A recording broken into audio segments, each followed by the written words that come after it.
Hello everybody, welcome back for another video. Hope you're all doing well and that you are all having a great day. To start things off, Robinhood, the popular stock and crypto investing app, has officially launched Bitcoin, Ether, and other crypto trading in New York. Silicon Valley-based Robinhood received a BIT license from New York Department of Financial Services in January 2019, and on Thursday finally opened access to crypto trading in the Empire State. The press release said, and I do quote, "Currently, you can invest in 7 cryptocurrencies on Robinhood. They are Bitcoin, Bitcoin Cash, Bitcoin SV, Ether, Ethereum Classic, Litecoin, and Dogecoin. You can also track price movements and news for these and 10 additional cryptocurrencies. New York is unique and problematic for crypto traders because all purveyors must apply for a BIT license, most notably for companies that are storing, holding, or maintaining custody or control of virtual currencies on behalf of others." So pretty much anything within the cryptocurrency space. Many crypto startups have avoided the requirements entirely by becoming a BIT license refugee and refusing to do business in the state. Here we are 2 miles from the Empire State, or the Statue of Liberty, and you cannot sell crypto kitties in the state without that license. That's the absurdity of what's happening here. Shapeshift CEO Eric Voorhees complained in 2018 when asked about the controversial license at CoinDesk's Consensus conference in New York. It is apparently very difficult to receive a BIT license. We had news, I'm not sure if it was the beginning of this year or the very end of last year, that I think over 40 companies had applied for a BIT license over the last couple of years, and I think only 4 or 5 had actually been given one, and this led to other regulators within the U.S. state of New York to announce, hey, maybe you should move a little bit quicker because other states are adopting. I mean, other states so far, I think it was Wyoming, Idaho, and another one somewhere, Colorado, who announced like very favorable laws for cryptocurrencies and no taxes and all this other stuff. And New York, one state that you would assume would kind of have gotten it together, has not. It's kind of actually even going backwards. So the fact that Robinhood has been allowed or granted a New York license and that they were able to actually start selling these cryptocurrencies, I understand it's not a huge pool. I mean, we've seen Bitcoin, Ether, Litecoin, and just about every single list, but this is only happening because of the requirements within New York State. And this is why it was such big, gigantic news. What was it, a couple of days ago or something like that, when Coinbase was finally allowed to actually start selling XRP within New York State as well. What have you, it kind of is what it is. I have felt for a long time that I felt like that the BIT license was there to kind of strangle other people out, if that kind of makes a lot of sense. I think this is why we've seen a lot of praise from regulators towards Coinbase and towards the Gemini exchange, because they've been the very few who kind of came for it at the very beginning and said, no, please, please, regulators, we need regulations, while everyone else who didn't fall on bended knee and say, please, we need your regulations, they've left the state. A lot of them have even left America because of this stuff. You know, there's a lack of regulatory anything, and this is why we saw last year that I think it was Kraken and like 4 other exchanges, and Binance was also one of them. They were given warnings by New York State regulators and also by US regulators who were like, hey, you can't do that because we haven't given you regulations over the last 4 years. So they were like, okay, that's fine. And then they kind of picked up their computers and moved to the other part of the world. So anyway, Robinhood is actually, I believe, I haven't used them myself, but I believe that they are known to be one of the more trusted cryptocurrency exchanges, places, holders, licensors, whatever you kind of want to call them out there. Like I said, I have not myself used them, but I have not heard much negativity within the cryptocurrency community from people who have been indeed using them. Next up, I think this might be one of the most important bits of news that we've had in a while. Good news for the Chinese crypto community.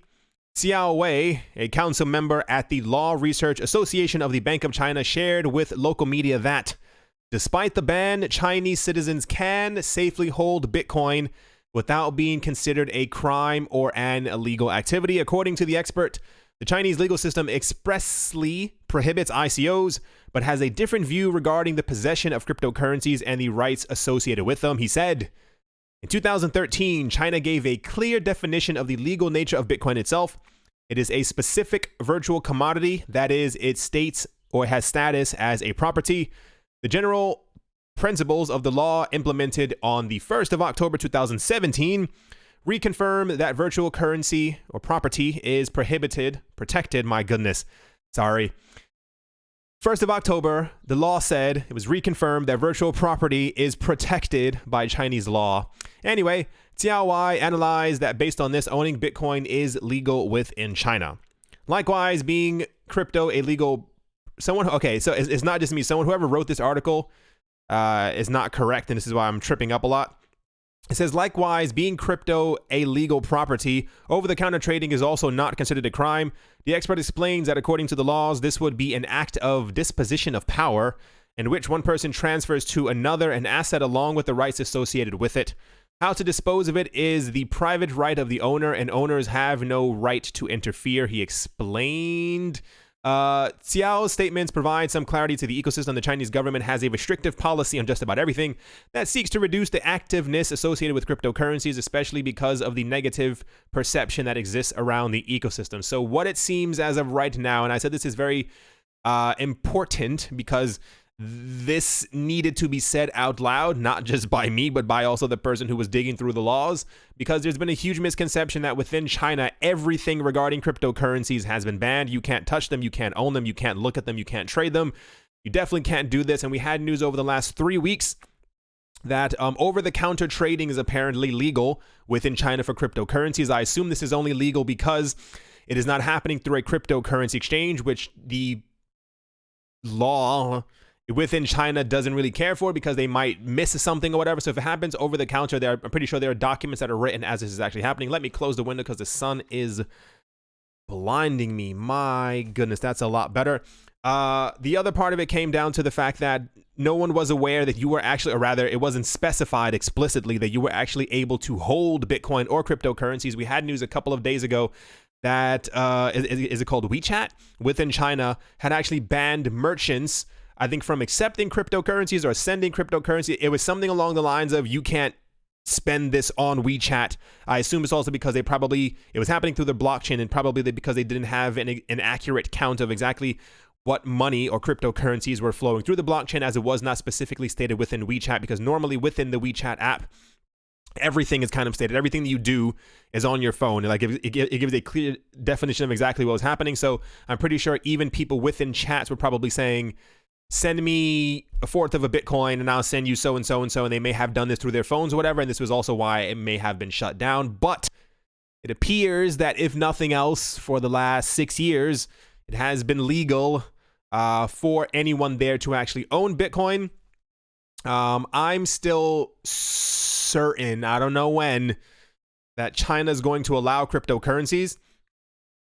But I think it's going to be very specific coins. And this is why we had a lot of energy in 2017 around Neo, and there was another Chinese cryptocurrency that was floating around out there, because the belief is that China was going to allow crypto, but they would only allow cryptocurrencies that were formed or created within China that they could monitor because it was in their own country. This was kind of the idea. No one knows exactly when or if they're going to allow cryptocurrencies, but I assume at some point they're going to be not forced, but squeezed into the market, as they don't want to be left behind. But I'm pretty sure the restrictions around that are going to be astronomical. Next up, Japan's Financial Services Agency, or the FSA, is said to be scrutinizing cryptocurrency exchanges in the country to ensure anti-money laundering processes are in place. A report from the Nikkei Asian Review on Wednesday cited an unnamed FSA official, said that inspections are being carried out ahead of the G20 summit next month. The G20, the international forum of which Japan holds the presidency in 2019, is planning measures to crack down on money laundering using cryptocurrencies, and hence the country aims to ensure that its financial house is in order. Adding to the pressure, global money laundering watchdog, the Financial Action Task Force, or the FATF, will review Japan's domestic money laundering laws in autumn, an investigation that will include cryptocurrency platforms. Cryptocurrency exchanges are therefore being asked by the FSA to clearly explain what measures they are taking to prevent money laundering, such as verifying user IDs to prevent anonymous transactions. Last month, cryptocurrency exchanges Huobi Japan and Fisco were reportedly investigated by the FSA to assess their customer protection and anti-money laundering provisions. There's a lot of stuff to unpack here. One, Japan, I think I said this in another video, Japan used to be the friendliest place for cryptocurrencies. I think they had even at one point declared that Bitcoin was actually a currency within their country. It was all great and cheerful until the beginning of 2018 when one or two of their exchanges, their major exchanges, had experienced hacks. I think one of the hacks was it resulted in around $100 million lost or something like that, and the Japan regulatory agency completely lost their minds. I think they shut down a couple of exchanges for a couple of days and told them that they needed to go. I think like one or two of them were raided. People, went into their offices, checked it through their computers to make sure that everything was kind of going, well. What I think happened is that I think that because Japan had taken the initiative or the step forward to kind of regulate cryptocurrencies, or maybe a bit of a lack thereof, before every other country around the world, this was maybe they consider this to be like a smear on their face or something negative that they should have done more diligently in the first place. So what ended up happening is that through 2018, this is why I think we're never going to get these actual laws, a number of countries came forward in 2017, said that they were going to regulate cryptocurrencies. In 2018, they said in around February that they were going to regulate, they were going to give so and so by April, May, somewhere around there. By June, we still had received no information from these multiple countries around the world. There was a G20 summit last year in summer where they announced that they were going to give cryptocurrency regulation or some type of framework in that time frame. That is to say, summer of last year. By the end of summer last year, we had no regulations nowhere, anywhere. This is why it's been very significant that the last couple of months in 2019, we've seen at least 15, 16, 17, 25 countries come forward giving some type of cryptocurrency regulation or letting the public read what regulations are going to be in place by the end of this summer. So Japan, while they used to be incredibly friendly, I mean, they're not like negative against cryptocurrencies. I think this is why they are taking a huge stance against for the anti-money laundering and know your customer regulations that they're trying to put in place, because I think they want to become a major hub for cryptocurrencies, but they want to make sure that they do it professionally, the right way, how they want it to. We're supposed to, once again, this summer, in June, if I'm not mistaken, receive like a blanket regulation for anti-money laundering and know your customer KYC laws from the actual members of the G20. And this is why it says this is, very significant that is happening within their states, because they have to I feel like they have to take the lead in all of this, as they are they're holding the presidency for 2019 between the G20 countries. So I'm not expecting anything crazy, rigorous, out of control. I'm pretty sure that they're just probably going to take the exact same anti-money laundering laws that we have right now for normal money transmitting services and pretty much plop them right on top of the cryptocurrency space.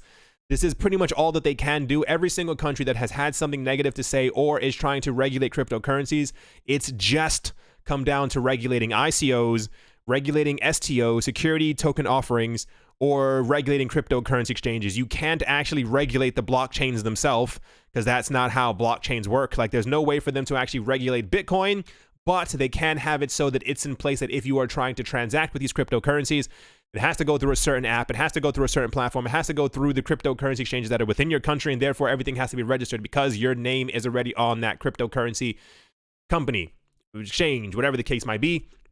We'll see. I mean, I don't know the exact date for the G20 summit, but it's only a couple days away from June, and I have a strange feeling either we're going to get the same laws put on top of crypto right now, or they're going to delay it once again until sometime the end of this year, and then we won't end up getting them until next year either. Let's move on. Next up, an Indian Supreme Court advocate has shared some thoughts on the kind of cryptocurrency regulation India can benefit from. The right regulatory framework would ensure transparency, oversight, and accountability, but a one-size-fits-all regulation would be a mistake, she explains. Meanwhile, the Indian crypto community and industry bodies have urged the central bank to allow crypto businesses to participate in its new regulatory sandbox. The regulatory framework for cryptocurrencies in India is being finalized, by an interministerial panel headed by Subhash Chandra Garg, Secretary of Department of Economic Affairs. The media recently reported that a draft bill has been circulating among relevant ministries for discussion. In an interview with the Economic Times, CIO N.S. Napiani, a Supreme Court advocate and cyber law specialist, shared her thoughts on cryptocurrency regulation in India. She said, regulation would ensure transparency, oversight, and accountability. The onus or burden on the government may be shifted to exchanges or other platforms offering virtual currencies or trading thereon. Explicit terms of functioning for such exchanges can regulate the kind of virtual currencies that may be traded, the modes and methods of reporting, the restrictions on trading, including on valuation spurts, and also investor protection provisions can be incorporated.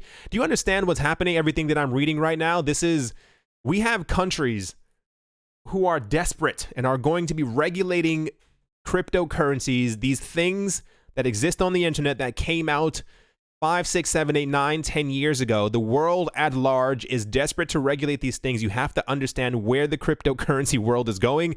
There would be no country on earth who would be desperate to give cryptocurrency regulations if this market wasn't going anywhere. This is going to be one of the largest things probably in our lifetimes. It's just completely insane. There have been reports that the Indian government is both considering banning some cryptocurrencies and regulating some approved ones, and I'll get to exactly why that's important.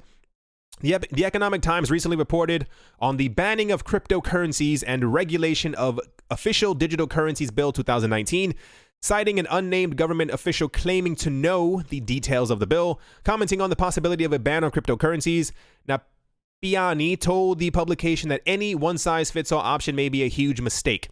Without reading any further, because the article continues going on, it's kind of a whatever. The point is, I've thought for quite a bit of time because of the amount of, if you notice, for those of you who were not here in 2018, who left for a very long, probably needed break, what ended up happening is that we had news from multiple cryptocurrency companies that they had actually opened up offices within India. And this was very interesting because during the course of all of this, everything that I'm talking about when it comes to India, and the reason why we focus a lot on China and India in the news is because China has 1.4 billion people and India has over 1 billion people as well. So the prospect of getting anywhere from 500 million to completely 2.4 billion people to be exposed to the cryptocurrency market, that's more than 1/4 of all the people on this planet, is insane, because we know that there's already a huge amount of interest in China and within India for the cryptocurrency space. So what happened over 2018 was that the Indian government had announced, no, stop all of this. We need to change it. We're going to regulate the living heck out of the entire cryptocurrency market. And they said, we're going to give you regulations in March. March came. They said, no, we're not ready. Let's do it in April. And then April came and they were like, no, it's May. In May, you're going to get these laws. May came. By the time we got to October, it was fairly certain that they had no idea what was actually going on. There was a lot of chitter chatter behind the scenes that the Indian government had actually not even started on anything, because the idea was, as prices were going down across the world, we also saw news about this from several other countries, and I think Russia was also one of them. They believed because the prices of cryptocurrencies had gone down, therefore there was maybe not a need to even think about regulating them because the market was dying. And with the market dying, why would you even take the time to think about regulating something like that? But if you were actually into the cryptocurrency community, you saw that there was a huge amount of movements behind the scenes. We had every single day, except for maybe like a week in total, not even joking, was good news across the cryptocurrency space. The only bad news that we had was about regulating or certain ICOs being shut down by the SEC or by governments figuring out that there were like cryptocurrency like scams going on, and they were like, no, we can't have any of this. Everything else was really, really good. It was about infrastructure being built up, people buying huge amounts of cryptocurrency, Coinbase announcing that despite the market going down, that they had actually sold billions of dollars worth of crypto over the counter. And that was just Coinbase. So the Indian government has for a very long time announced that they were going to give cryptocurrency regulation. I think they even said by the end of last year, in December, we would definitely have them. I'm not in India. I'm just saying we as a generalization. We still do not have these regulations. And the most important part to why I think the word some right here is very important, because the Indian government, the Russian government, the Chinese government, and one other big country, they have very specific laws when it comes to how much money you can and can't take out of your country. They scrutinize this a bit more than other places, and this is why year or two ago, 2-3 years ago, the Indian government got rid of one of their larger paper bills because they said that people were not only not paying taxes within their country, but they were also using that to kind of put all their wealth in kind of one place and be able to transfer very easily. And the government had no idea who was spending what, where this money was going. So they got rid of one of their bigger bills. It was all in the news. It was absolutely horrible. They had people standing in line for days, long hours just to transfer or give their larger bills to get some smaller ones. It was kind of ridiculous. So the point that I'm trying to make is that over the course of 2018, I think it was Cardano, I think it was Coinbase, and we know for a fact that it was Ripple, was one of the companies who actually set up shop inside of India. And what they ended up doing, it was very, very weird. I think this was a period in 2018 where everyone thought that the crypto market was going to go back up. So everyone was releasing very, very good news. And also the Ripple team during 2018 kept on releasing news that they shouldn't have released. It was kind of odd. Like for those of you who are not here and those of you who were here, I'm pretty sure you remember all the videos that Ripple was posting on their channel and then deleting them and re-uploading them like edited. But the internet, you know, when people see something on the internet, they kind of download it, you know, whatever the case might be. And people realized that they were editing out like really interesting parts, like people and banks who they pre-announced when they should not have announced them, who were going to be using XRP in the future. One of the things that ended up happening is that there was a conference within, I believe I want to say it was in India. It must have been, where someone from the Ripple team was standing on stage and they said or announced, and I think that this was maybe a huge slip of the tongue, they announced that not only had they partnered with, I think, 70 or 80% of all the banks within India, that they had also had a plan to actually give XRP to every single person within India. They were trying to figure out a way to do like a dramatic, like one whole airdrop, so that everyone within the country would have the currency kind of like that. But I think it was the logistics of actually figuring out how to do this, and also a lot of people didn't have the internet, and I think whatever, but this led me to the conclusion in that video where they actually discussed that. I said it's kind of weird because one would assume with a country like India, who is so they scrutinize so heavily the you know how things are run within their country, that a company like Ripple would have been able to come in and give a currency to everyone. Can you imagine someone coming to your country and being like, let's say you're in America and someone's like, yeah, so we figured out a way, we were going to give €1 to every single person within America. The American law would lose its mind. It would completely go insane. Same exact thing within Europe.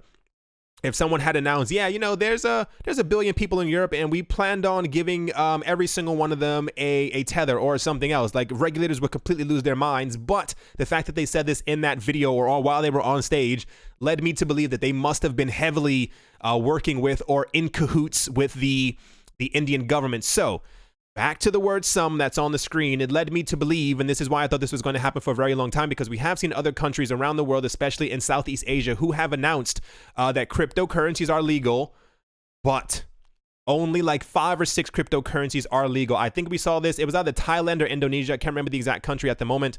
It was somewhere in Southeast Asia, and I think it was Bitcoin, Bitcoin Cash, Ether, Litecoin, and XRP were the only cryptocurrencies allowed within that country. So with them banning some cryptocurrencies, I assume that's going to be a good 99.9% of the market.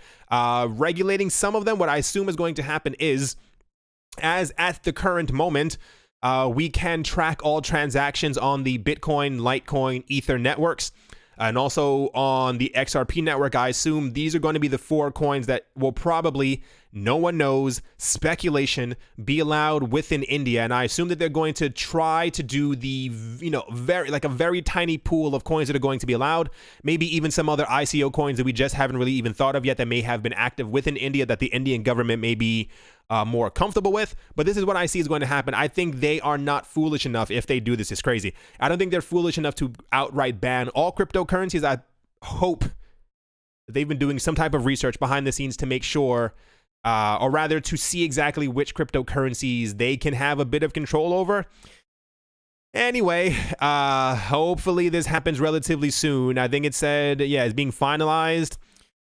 If we don't get the news by the end of this year, they're just dragging their feet, but kind of is what it is. It will happen eventually, and it's more of that's going to be a huge spark to the market when we hear that within a country of 1 billion people, only Bitcoin, Ethereum, Litecoin, and XRP are allowed to be bought, purchased, sold, or traded, or held. That's a very tiny pool for these people to start throwing their money into, and yeah, let us move on.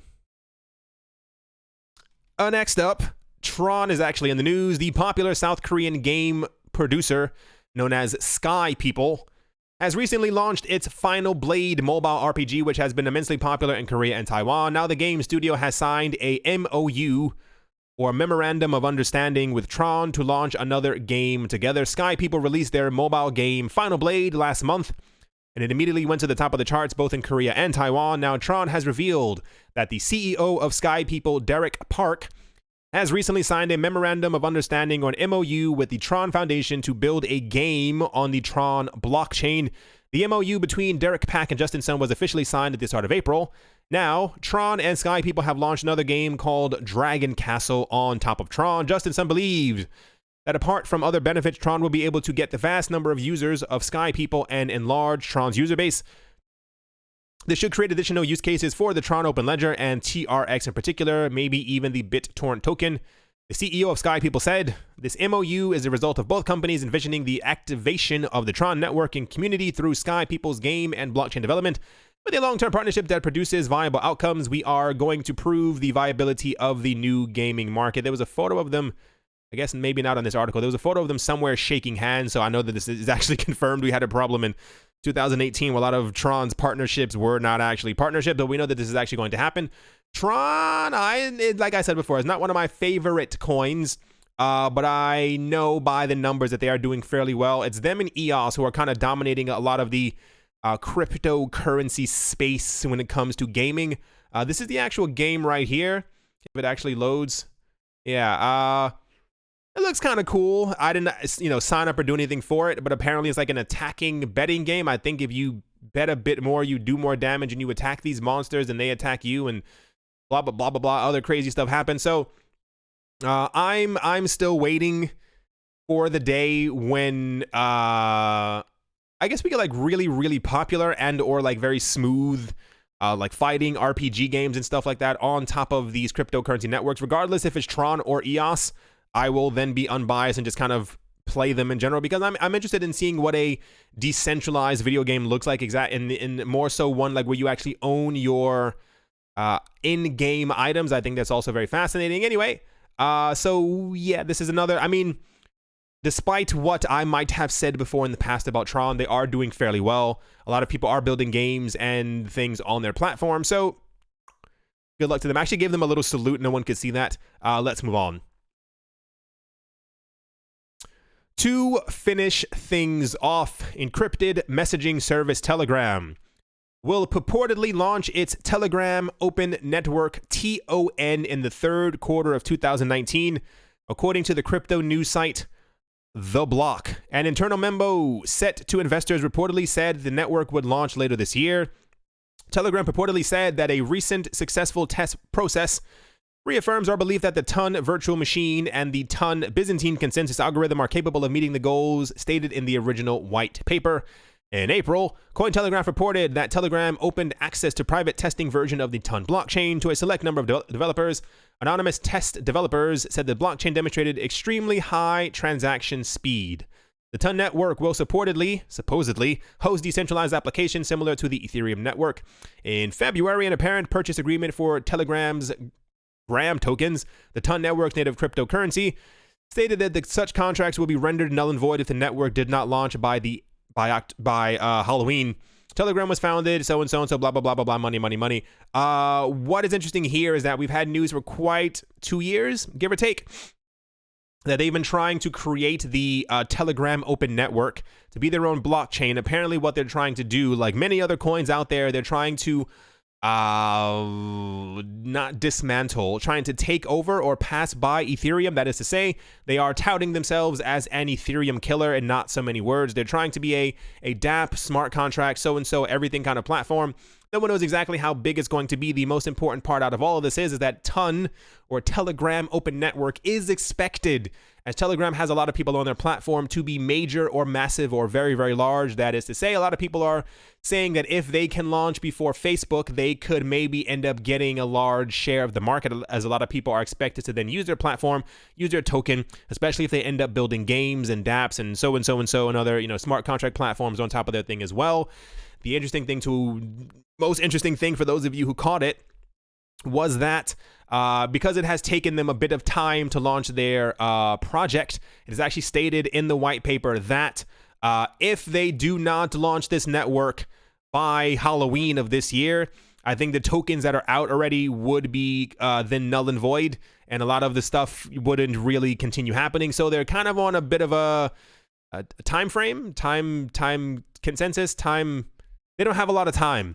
That is what they do not have. So I assume, they probably raised hundreds of millions, if not over $1 billion on this. And if they do not launch by Halloween, I think the worst of their problems would be, or the least of their problems would be that their network did not launch. I'm pretty sure the people who put $1 billion into their platform would be sticking their hands out and saying, okay, now it's time to pay back. So anyway,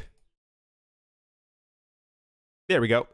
As always, a very special thank you to my Patreon supporters.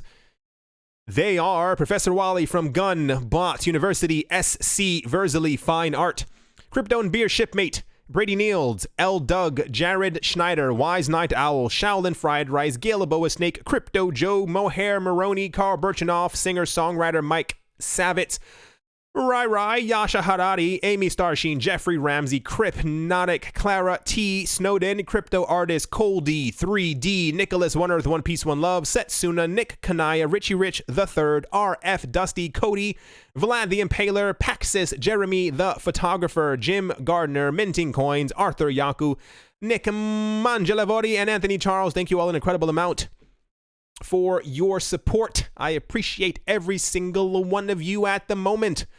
The markets are doing pretty okay. We are, right before I started the video, Bitcoin was at $7,998. It is currently at $8,132. There's been a little push up in the last couple of minutes. It is very, very nice to see.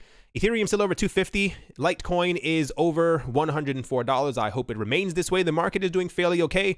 There are a lot of analysts who are saying, according to their analyses, that if Bitcoin remains or goes over $8,200 and we close the weekend out over $8,200, this would be another bearish indicator, and that we could potentially, according to analysts, maybe end up hitting $10,000 sometime in June and or the beginning of July. Once again, no one knows where or when the cryptocurrency market is going to move. However, it is the consensus is that the market is going to continue moving up because of the bullish indicators that we have been seeing across multiple charts.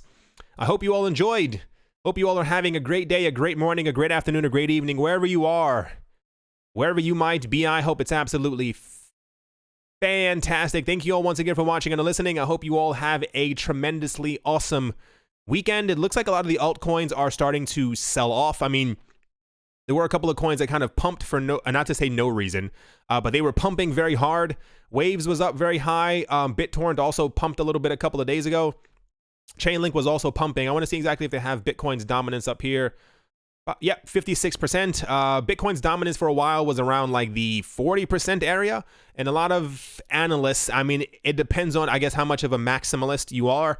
A lot of people believe that as we move closer, I think according to metrics, I heard in a podcast, they said we're exactly a year away. This was 2 days ago. I think we are exactly or less than a year from Bitcoin's reward getting cut in half. And this could also be having a bit of an effect on the market as more people are starting to buy more. I will not lie. I'm one of those people. I refuse, and I do not say this as financial advice, but I refuse to be left behind. I refuse to be one of the people when Bitcoin's at $25,000 going, oh, I wish I had bought when it was around 8,000. Nope. I cost average all you want. I continue buying fragments of everything as a just in case. Thank you all once again for watching and listening. Go outside, have a great weekend, and I will definitely talk to you all soon. See you.